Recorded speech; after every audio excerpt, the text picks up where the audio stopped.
السلام عليكم ورحمة الله.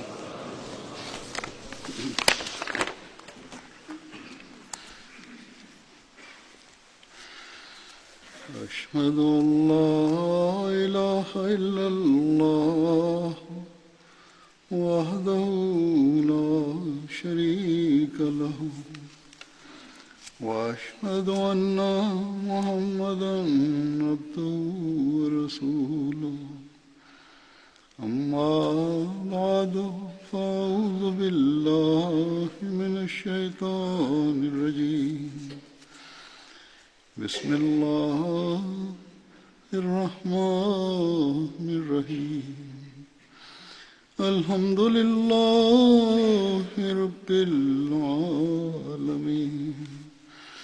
الرحمن الرحيم مالك يوم الدين إياك نعبد وإياك نستعين اهدنا الصراط المستقيم صراط الذين أنعمت عليهم غير المغضوب عليهم ولا الضالين. Prvi ashab koji je učestvovao na Bedru i kojeg ću spomenuti danas je Hazreti Ubejd bin Ebu Ensarija bin Musi ibn Hišam. Prenosi da je on iz Aus plemena koje je bilo ogranak od Benu Umeja. Hazreti Ubejd je učestvovao u bitkama na Bedru, Uhudu, Hendeku i u svim ostalim bitkama uz časnog poslanika sallallahu alejhi ve sellem i nema drugih detalja u vezi njega. Sljedeći ashab kojeg ću spomenuti je Hazreti Abdullah bin Numan bin Baldina. Njegov djed od oca se zvao Baldina ili Balzima. On je bio iz ensarijskog plemena Benu Kunas koji je ogranak od Hazrađ plemena. Njegov rođak je bio Abu Kutada sa očeve strane. On je učestvovao u bitci na Bedru i Uhudu. Sljedeći ashab je Hazreti Abdullah bin Umeir. On je pripadao Benu Džedara plemenu. Učestvovao je u bitci na Bedru. U jednom hadisu se prenosi da njegov otac se nije zvao Umeir, već Ubejd. Neki hadisi kažu da je njegov djed s očeve strane se zvao Ali, dok u drugom hadisu stoji da se zvao Haris. Ibn Hišam govori da je on iz plemena Benu Hišara, dok Ibn Hisak kaže da je bio iz plemena Benu Harsa. Oba dvojica ovih ljudi koje sam spomenuo su historičari. Sljedeći ashab je Amr bin Haris. On je bio iz Benu Haris plemena. Neki su zapisali njegovo ime Amr, dok drugi prenose da je on bio Amir. Njegova titula je bila Abu Nafil. Hazreti Amr je primio islam u ranim danima u Mekki. Učestvovao je u drugoj selidbi u Abesiniju i također je učestvovao u bitci na Bedru. Sljedeći ashab je Abdullah bin Kaf. On je bio iz Benu Mazal plemena. Njegov otac se zvao Kab bin Amr, majka mu se zvala Ruba bint Abdullah.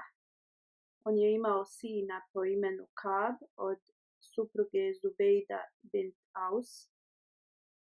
Učestvovao je u bitci na Bedru. U toku bitke na Bedru časni poslanik sallallahu alejhi ve sellem ga je postavio da nadgleda ratni plijen. Također poslanik sallallahu alejhi ve sellem i u drugim borbama mu je davao ovu dužnost. da nadgleda ratni plijen. Učestvovao je u bitci na Bedru, Uhudu, Hendeku i svim ostalim bitkama uz časnog poslanika sallallahu alejhi ve sellem. On je preminuo u Medini u toku hilafeta Hazreti Osmana radijallahu anhu u 33. godini poslije hidžre. Njegovu dženazu je klanjao Hazreti Osman radijallahu anhu. On je imao titulu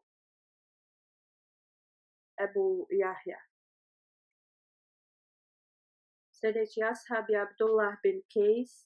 On je pripadao Benu Nadžar plemenu. Njegov djed s očeve strane prema historičarima se zvao Halid. Također u Tabkatul Kubra njegovo ime je spomenuto kao Halid. Njegov sin se zvao Abdurrahman i kćerka Umeira. Njihova majka se zvala Suad bint Kejs. Također je imao još jednu kćerku Umi Al. Učestvovao je u bitci na Bedru i Uhudu. Abdullah bin Muhammed bin Ensarija prenosi da je on postao šehid na Uhudu, dok prema drugim hadisima oni prenose da on nije poginuo na Uhudu i da je učestvovao uz časnog poslanika sallallahu alejhi ve sellem u svim ostalim borbama i ekspedicijama. Azur kaže, nekad ima različitih detalja u vezi iste osobe, historijski i u hadisima. Zbog toga ja spominjem sve njih. Sljedeći ashab je Selema bin Aslam. On je pripadao Benu Harsa plemenu. Njegov otac se zvao Aslam. U jednom hadisu se prenosi da je njegov djed se zvao Raiš, dok u drugom Idris. Njegova titula je bila Ebu Sad. On je bio sin od Sad binti Rafta. Učestvovao je na Bedru, Uhudu, Hendeku i u svim ostalim borbama uz časnog poslanika sallallahu alejhi ve sellem. U bitci na Bedru zarobio je Said bin Ubejd i Numan bin Amr. Hazreti Salma bin Aslam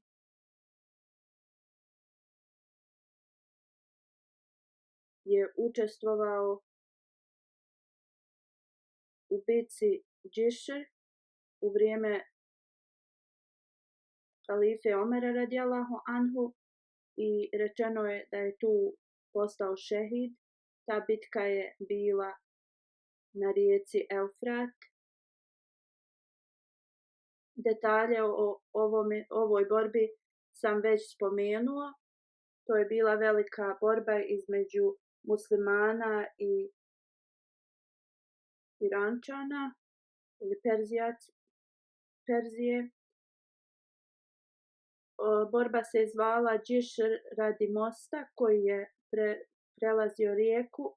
Preko tog mosta muslimani su prešli. Tad su i slonovi bili korišteni sa strane Perzijaca u borbi. U svakom slučaju oba dvije strane su doživjele velike gubitke, ali posebno muslimani. Azur kaže, postoje različito mišljenje u vezi njegove smrti i koliko je godina imao. Neki kažu 41 godinu kad je postao šehid, dok neki govore drugačije.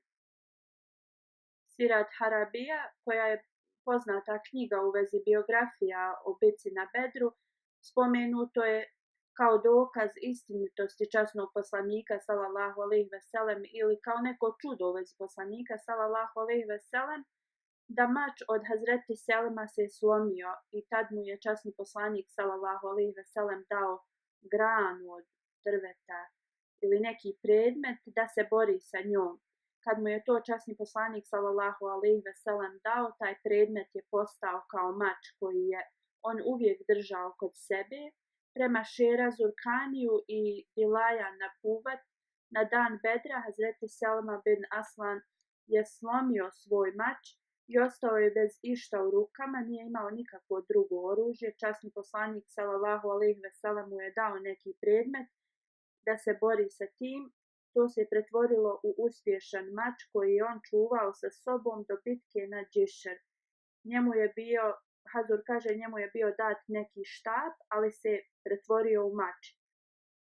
Prenosi se da je zastavu nosio Hazreti Zeid, a zastava Ensarija je bila uz Sad bin Ubada. Časni poslanik sallallahu alejhi ve sellem je postavio Selema bin Aslam kao vođu 200 ljudi. Muslimanska armija je tad imala različite bataljone i on je predvodio jedan bataljon koji je imao 200 boraca. Zeid bin Harisa je predvodio 300 ljudi, imali su dužnost da se brinu o čuvanju Medine. Oni su išli naokolo i glasno su govorili Allahu ekber, Allahu ekber. Razlog ovome je bio jer je postojala mogućnost da će ih neko da napadne sa neke strane. I zbog toga su oni to radili. Također u to vrijeme je pokušan atentat nad časnim poslanikom sallallahu alejhi ve sellem. U vezi ovoga Hazreti Mirza Bašir Ahmed Sahib piše: kao rezultat pobjede muslimana, Kurešije su bili vrlo ljuti i ovo neprijateljstvo je bilo najviše od Ebu Sufjana koji je tad bio vođa Mekke i on je bio žestoko ljut jer se smatrao osramoćenim pobjedom muslimana. On je držao ovu vatru neprijateljstva u sebi, ali onda nije mogao da to drži u sebi i počeo je da ispoljava najveću mržnju. Oni su imali prema časnom poslaniku sallallahu alejhi ve sellem. Ebu Sufjan je smislio da ove borbe im ne pomažu toliko i onda je počeo da smišlja pokušaj da likvidira časnog poslanika sallallahu alejhi ve sellem. Ebu Sufjan je znao da časni poslanik sallallahu alejhi ve sellem ima osiguranje, ali također da je često hodao bez osiguranja i putovao je nekad sam u grad ili na pijacu. 5 puta dnevno je također dolazio u poslanikovu džamiju i često je putovao bez pratnje. Ebu Sufjan je smatrao da je najbolje da ubije časnog poslanika sallallahu alejhi ve sellem. Kad je ovo sve isplanirao, rekao je nekim mladim Mekanlijama: da li iko od vas, mladih ljudi, bi u tajnosti otišao u Medinu da ubije časnog poslanika sallallahu alejhi ve sellem? Ebu Sufjan je rekao: vi znate da Muhammed sallallahu alejhi ve sellem hoda sam po Medini. Ovi mladići su slušali šta je Ebu Sufjan govorio i postali su vrlo uzbuđeni da to izvrše. Nekoliko dana poslije mladi Beduin je došao kod Ebu Sufjana i rekao: čuo sam šta si predlagao. Neko mu je to rekao: i ja sam spreman da ispunim tvoje želje. I spreman sam da to izvršim ako me ti izabereš i pomogneš mi. Ja sam spreman. I rekao je: ja imam bodež, nož koji može da sakrije i napasću časnog poslanika sallallahu alejhi ve sellem s tim. I onda ću da pobjegnem i sakriću se. Rekao je: ja poznajem puteve u Medini i da ga niko neće moći da uhvati. Ebu Sufjan je bio vrlo sretan. On mu je dao vrlo brzu kamilu i rekao mu je da ne smije ovo nikome reći Kad je ova osoba krenula iz Mekke, krio bi se po danu, a putovao je noću prema Medini. 6. dana je stigao u Medinu. Saznao je gdje je kuća časnog poslanika sallallahu alejhi ve sellem i također je išao u džamiju od plemena Benu Ašer. Časni poslanik sallallahu alejhi ve sellem već je sjedio na tom sastanku. U toku tih dana novi ljudi su dnevno primali islam, mnogi muslimani ili nijedan od njih nije sumnjao zašto je ova osoba došla. Ali čim ga je časni poslanik sallallahu alejhi ve sellem ugledao, rekao je ova osoba je došla sa lošom namjerom. Kad su čuli ovo i ova osoba, kad je on to čuo, šta je poslanik rekao, počeo je da trči prema časnom poslaniku sallallahu alejhi ve sellem, ali jedan od ensarija, Usejd bin Huzeir, ga je uhvatio, skočio je na njega i zgrabio njegovu ruku u kojoj je držao skriveni nož. Ova osoba je počela da govori moja krv, napadnut sam. Kad su ga zarobili, časni poslanik sallallahu alejhi ve sellem ga je upitao: reci nam iskreno zašto si došao ovdje i ko te je poslao? On je rekao: reći ću ti ako me ne ubiješ. Časni poslanik sallallahu alejhi ve sellem je rekao: ako istinito sve kažeš, bit će ti oprošteno. On je sve rekao, sve što se je desilo, i rekao je: Ebu Sufjan mi je obećao tu i tu nagradu. Poslije on je neko vrijeme ostao u Medini. Slušao je govore časnog poslanika sallallahu alejhi ve sellem, živio je sa muslimanima i onda je primio islam.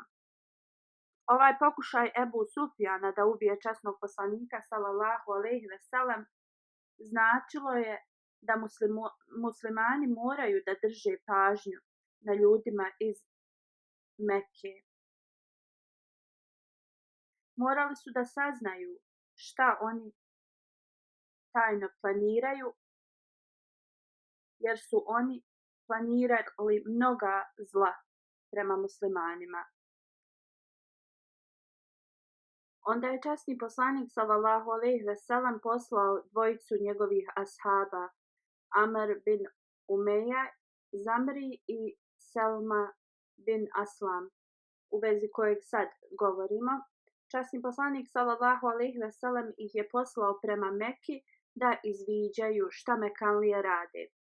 Kad je Umeja i njegov drug stigli u Meku, Mekanlije su bili u pozornosti. I ova dvojica ashaba, da bi sačuvali svoje živote, morali su se vratiti nazad u Medinu. Dok su putovali, naišli su na dvojicu izviđača Kurejšija. Oni su išli u Medinu da izviđaju šta muslimani planiraju i koje su ideje časnog poslanika sallallahu alejhi ve sellem u Medini. Ovo je značilo da je još jedan pokušaj da ubiju časnog poslanika sallallahu alejhi ve sellem bio u planu. I zato su ova dvojica Kurejšija išli u Medinu i vraćali su se natrag u Meku sa informacijama. Bila je slučajnost da su ih ova dvojica ashaba sreli i pokušali su da ih zarobe. Kako god, oni su se borili i u toku borbe jedan Kurejšija je ubijen, a drugog su zarobili i doveli ga u Medinu. Postoji različito mišljenje, različiti zapisi u historiji u vezi ovoga. Ibn Hišam i Taberi su rekli da se ovo desilo u 4. godini poslije hidžre. Ibn Isa kaže u 6. godini poslije hidžre. Zarkani se složio sa Ibn Isakom. Hazreti Mirza Bashir Ahmed Sahib, dok je analizirao ove različite datume, piše da se i on slaže da je to bilo u 6. godini poslije hidžre, ali Allah zna najbolje. Prema hadisu koji prenosi Ibn Isak, ali nismo sigurni za tačan datum.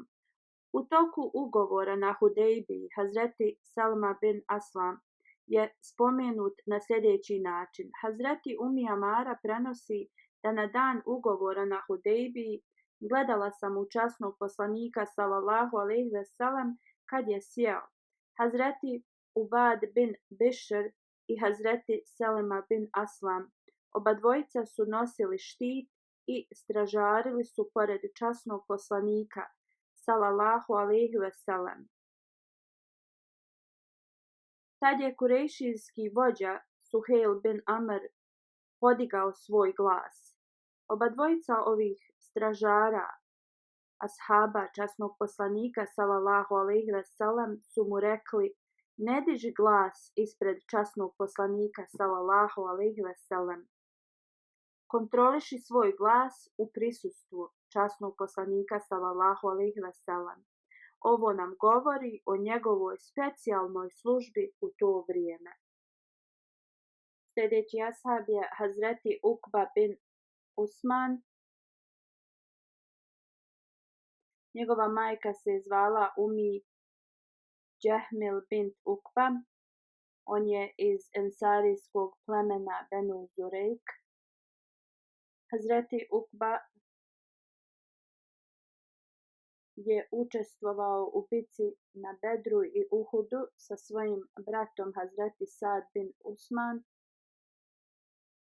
Spomenuto je u historiji da nekoliko ljudi koji su bili ranjeni u toku Bedra, od njih je bio Hazreti Ukba bin Usman i Hazreti Sad bin Usman. U tom stanju oni su došli do planine, tu su morali ostati 3 dana. Avus je lokacija nekoliko milja udaljena od Medine. Kad su njih dvojica se vratili kod časnog poslanika sallallahu alejhi ve sellem, oni su ispričali šta im se desilo. Časni poslanik sallallahu alejhi ve sellem je rekao gdje su oni išli, ali u svakom slučaju časni poslanik im je oprostio za te greške. Hazreti Abdullah bin Sahl je sljedeći ashab Benu Zaura. On je iz plemena Benu Zaura, koje je ogranak plemena Benu Abdul Ašel. Njegovo ime je prema nekima zapisano Zaid, a prema nekima Rafi. Njegova majka se zvala Saba bint Tajhan. Ona je bila sestra od Abdul Hajsama. Hazreti Abdullah je imao brata koji se zvao Rafi bin Sahl. On je učestvovao sa svojim bratom u bici na Uhudu i Hendeku. Hazreti Abdullah je postao šehid na Hendeku, u bici na Hendeku. Strijela ga je pogodila. Mugira bin Hakim prenosi: upitao sam Hazreti Abdullaha: da li si učestvovao u bici na Bedru? On je rekao da. I rekao je također: ja sam učestvovao u prvom bejati Akba. Humra al-Asad je 8 milja udaljeno od Medine. Također je spomenuto u Siratun Nabi da je učestvovao u ovoj borbi. Ta knjiga je u vezi časnog poslanika sallallahu alejhi ve sellem. Tu se spominje da je Hazreti Abdullah bin Sahl i Rafi bin Sahl, oba dvojica braće koji su iz plemena Abdul Ašel, kad su se vratili sa bitke na Uhudu, bili su jako ranjeni. Hazreti Abdullah je bio više povrijeđen od njegovog brata. Oba dvojica braće su otišli do Hamul Asad kad su čuli da je časni poslanik sallallahu alejhi ve sellem pozivao u borbu. Rekli su: tako nam Allaha, da nismo otišli sa časnim poslanikom sallallahu alejhi ve sellem u borbu, osjećali bi se da nam je nešto uskraćeno.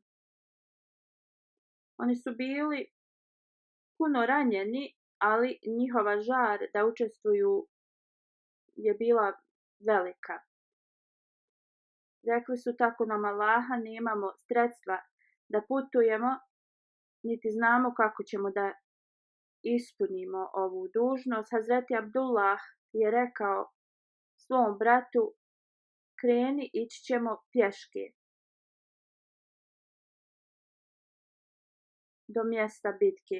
Hazreti Rafi je rekao, tako mi Allaha, moje rane su vrlo teške, ja ne mogu da hodam.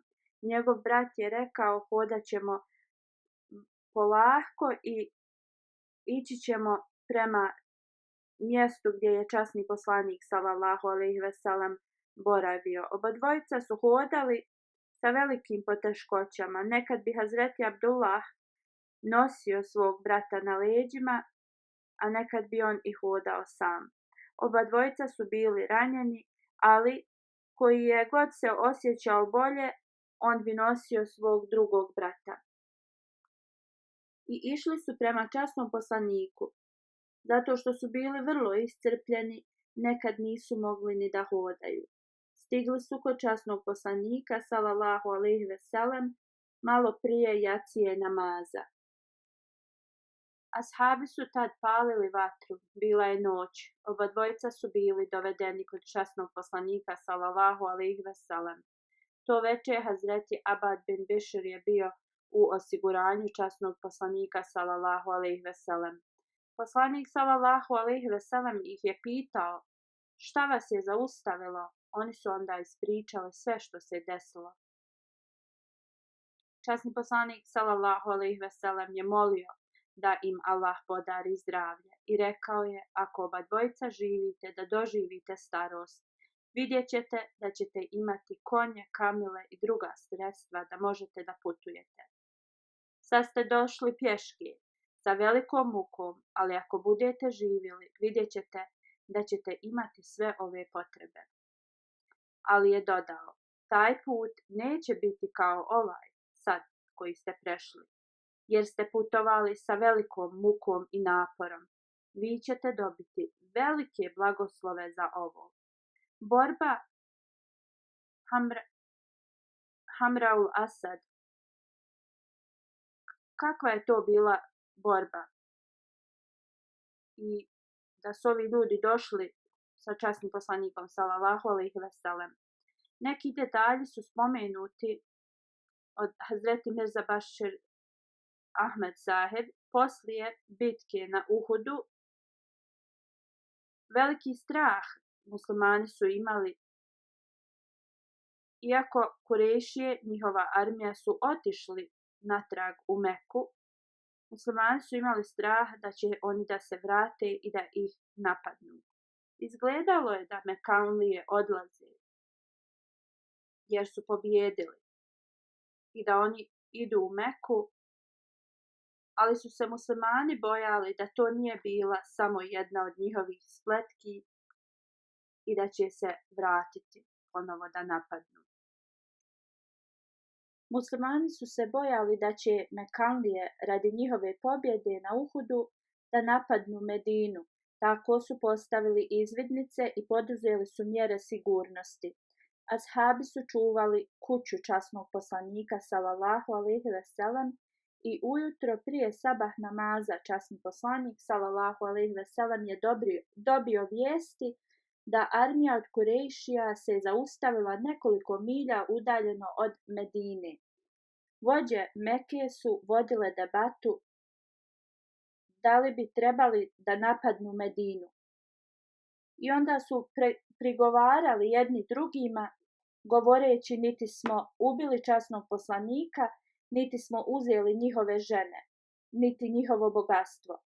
I kad smo imali priliku da ih dovršimo, otišli smo i napustili Medinu.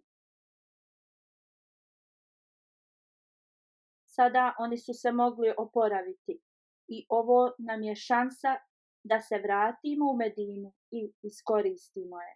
Neke vođe iz Mekke su rekli, dobili ste pobjedu, smatrajte to pobjedom i vratite se u Meku. nemojte da pobjedu pretvorite u poraz. Ako se vratite u Medinu i napadnete, zasigurno muslimani će da se bore do smrti. Ljudi koji nisu učestvovali na Uhudu i oni će da se pridruže. Na kraju mekanske vođe koji su bili za napad Medine su dobili glas i pripremili su se da se vrate u Medinu. Kad je časni poslanik sallallahu alejhi ve sellem saznao, odmah je najavio da se muslimani pripreme i rekao je samo oni koji su bili učestvovali na Uhudu trebaju da idu u ovu borbu. Mudžahidin sa Uhuda su se počeli da spremaju. Mnogi od njih su bili ranjeni, dvojicu sam već spomenuo. Oni su zamotali svoje rane i počeli su sa pripremama. Prenosi se da su ovi muslimani bili puni radosti i oni su se spremali na ovaj put kao da su bili pobjednici. Nekoliko milja kad je časni poslanik sallallahu alejhi ve sellem došao do Hamraul Asad,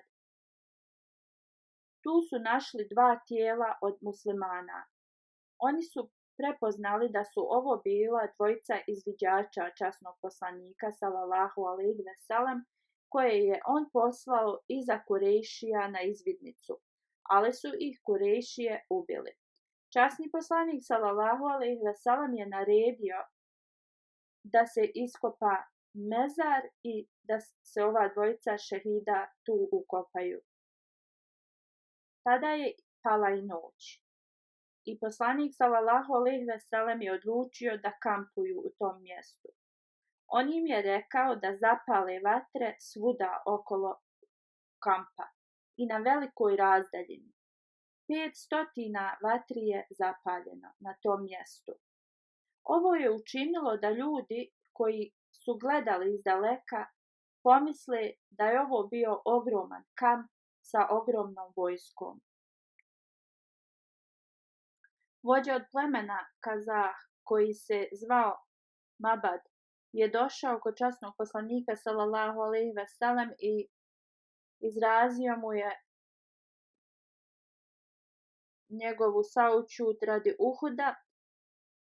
Sljedeći dan, kad je stigao do Roha mjesta, on je vidio kamp Kurejšija koji su se spremali da se vrate u Medinu. On je otišao kod Ebu Sufjana i rekao: šta ti radiš? Šta pokušavaš da uradiš? Kunem se Allahom, ja sam vidio armiju časnog poslanika sallallahu alejhi ve sellem u Hamarul Asad i sastao sam se sa njim. Nikad nisam vidio veću i spremniju armiju, punu želje, radi toga što su izgubili na Uhudu. Oni će vas pretvoriti u prašinu. Ebu Sufjan je slušao šta je Mabad govorio i predomislio se i vratio se u Meku. Kad je časni poslanik sallallahu alejhi ve sellem čuo ove vijesti, odmah se molio i rekao je: ovo je blagoslov Allahov koji je ušao u srca nevjernika. Onda je časni poslanik sallallahu alejhi ve sellem odlučio da ostane 2-3 dana u Hamraul Asad i poslije 5 dana se vratio u Medinu. Sljedeći ashab je Utba bin Rabija. Postoji različito mišljenje kojem je plemenu on pripadao. Ibn Isa govori da je bio iz Benu Luzan plemena, drugi prenose da je bio iz Benu Aus. U svakom slučaju bio je blagoslovljen da učestvuje na Bedru i Uhudu.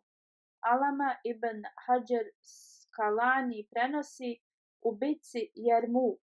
Jedan ashab koji je učestvovao se zvao Utba bin Rabija. Jermuk bitka je bila u 12. poslije hidžre kad se Ebu Bekr radijallahu anhu vraćao sa hadža u Medinu. On je poslao neke ljude u Siriju, neki ashabi su bili izabrani i on ih je poslao u Siriju. Hazreti Ebu Bekr radijallahu anhu je postavio Halid bin Seid za vođu, ali onda ga Jezid bin Sufjan zamijenio. Oni su otišli sa 7.000 boraca u Siriju. Protivnička armija je bila vrlo jaka također. Muslimani su imali veliku vjeru, ali kad su vidjeli protivničku armiju, oni su se zabrinuli. Umar bin Aus je rekao muslimanima, skupite se na jedno mjesto. On je onda rekao, iako smo mi u manjem broju, ako se sakupimo i budemo jedan do drugog, njima će biti teže da nas pobjede. Ako se raširimo, njima će biti lakše da nas pobjede. Ako budemo skupa, bit ćemo jači. Ali ako svaki bataljon se razdvoji, onda nećemo moći da jedni drugima budemo podrška. Njihova armija je u grupama. Mi trebamo da budemo svi zajedno. Hazreti Ebu Bekr radijallahu anhu je rekao isto, da se svi sakupe u jednu armiju iza jednog vođe. On im je rekao, vi ste Allahovi pomagači i Allah pomaže onima koji pomažu Allahu, a Allah osramoti one koji ga odbiju. Ebu Bekr radijallahu anhu je rekao, vi ste u manjem broju, ali ako imate jaku vjeru i ako ste kao jedan, nikakva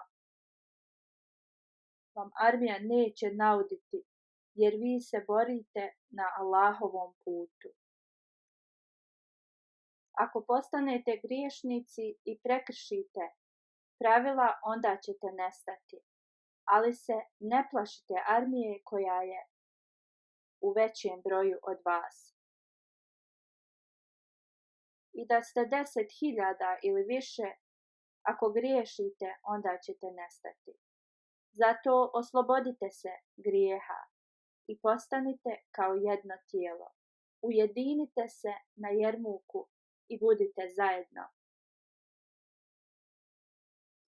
Ebu Bekr radijallahu anhu je rekao, svaki od vaših vođa treba da uputi dovu. I oni su se borili protiv Bizantije. U toku ovog vremena Hazreti Ebu Bekr radijallahu anhu je rekao da Halid bin Walid treba da ode također na Jermuk.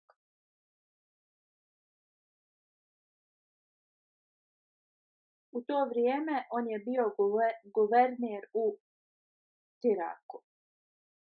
Prije nego što je stigao na ovu borbu, sve vođe su se borili sa svojim bataljonima protiv Bizantijaca, ali kad je Halid bin Walid došao, oni su svi se suglasili da on bude vođa i borili su se svi kao jedna armija pod njegovim liderstvom. Bizantijci su tada imali oko 200.000 boraca, a muslimani su prema podacima bili između 27.000 do 60.000, što je opet bila kao 1/5 bizantijske armije. Oni su imali 8.000 ratnika pješaka, 80.000 ratnika pješaka, 40.000 ratnika koji su imali štitove, 120.000 koji su bili svezani lancima jedni za drugog tako da ne mogu da pobjegnu i to je značilo da moraju da se bore do smrti. 80.000 konjanika. Da bi davali moral Bizanticima, mnogo sveštenika njihovih popova je bilo prisutno. U isto vrijeme Ebu Bekr radijallahu anhu je postao bolestan i u džemati Uhra je preminuo. Inna lillahi wa inna ilaihi rađiun. Hazreti Halid bin Walid u toku tog rata je napravio 36 do 40 bataljona ili redova. Hazreti Utba bin Rabija je bio vođa od jednog.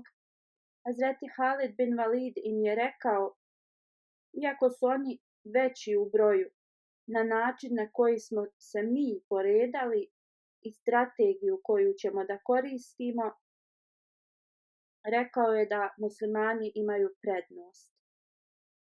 1.000 muslimana je bila ljudi koji su vidjeli časnog poslanika sallallahu alejhi ve sellem, a 100 ashaba je učestvovalo na ovoj bitci, koji su također učestvovali u bitci na Bedru sa časnim poslanikom sallallahu alejhi ve sellem.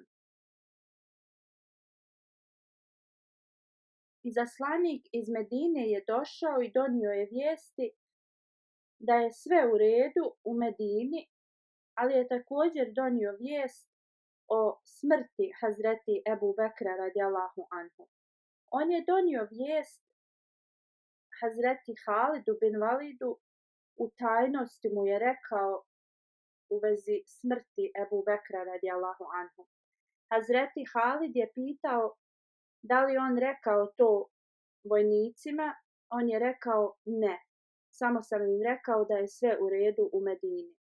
Hazreti Halid je uzeo to pismo jer je bio zabrinut ako muslimani saznaju o smrti Ebu Bekra radijallahu anhu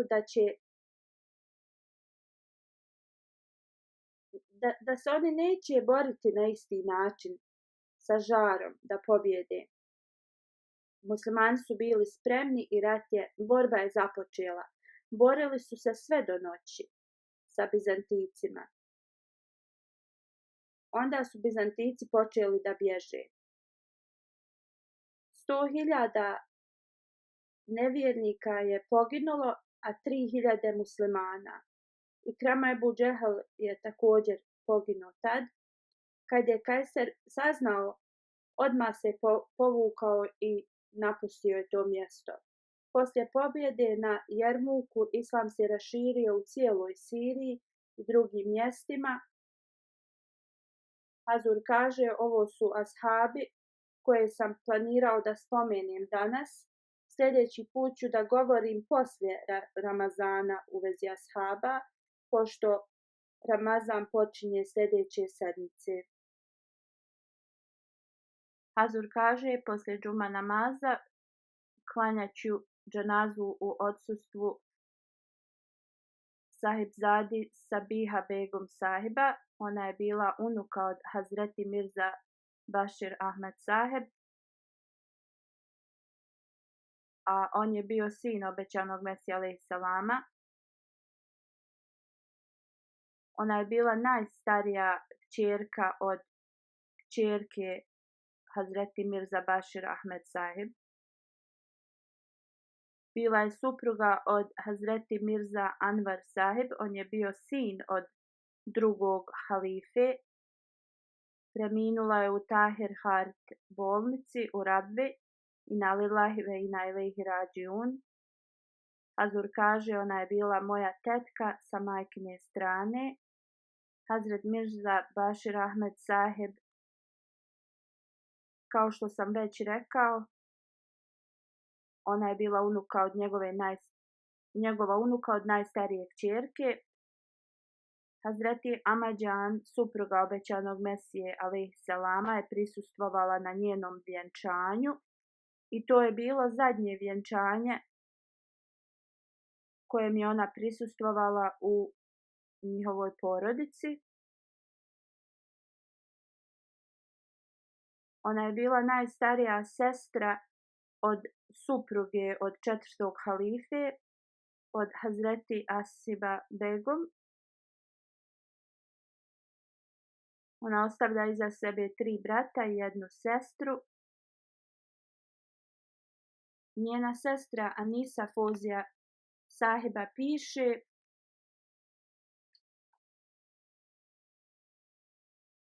ona je bila najstarija sestra u našoj porodici i naši roditelji su joj davali veću pažnju jer je imala veliko razumijevanje i samopouzdanje i uvijek bi ispunila očekivanja naših roditelja. Također ona bi trenirala nas i davala nam dobar moralni trening. Ona piše: došla je ponuda za brak od jednog od sinova od 2. halife. Halifatul Mesih II je rekao da je ona iz dobre porodice. 2 od kćeri iz te porodice su moje snahe, to jeste ona i supruga 4. halife. One su bile snahe Halifatul Mesih II i on je rekao da su vrlo dobre. Njen sin kaže: moja majka je bila vrlo jednostavna, uvijek je pomagala siromašnima, imala je veliku pažnju prema onima kojima je pomoć bila potrebna, brinula se za ljude i uvijek je pomagala i davala sve od sebe da pomogne onima kojima je potrebna bila pomoć. Hazur kaže: ovo nije preveličavanje njenog karaktera, čak i radnici u njenoj kući su imali tako lijep odnos sa njom. Jedna od njenih kćeri piše da ih je odgojila na takav način da jedna od njenih radnica se udavala i rekla je da bi željela da joj ona da novac za vjenčanje kao što je davala svojim kćerima i ona je to i uradila. Iza sebe ostavlja 3 kćeri, 3 sina. Bila je Musi, dženaza joj je jučer klanjana, ukopana je u Bahišti Makbara u Rabbi. Da uzvišeni Allah podari njenoj djeci i potomcima da nastave i pokazuju pobožnost koju je i ona imala i da žive s ljubavlju i samilosti, da uvijek ostanu povezani uz hilafet i džemat.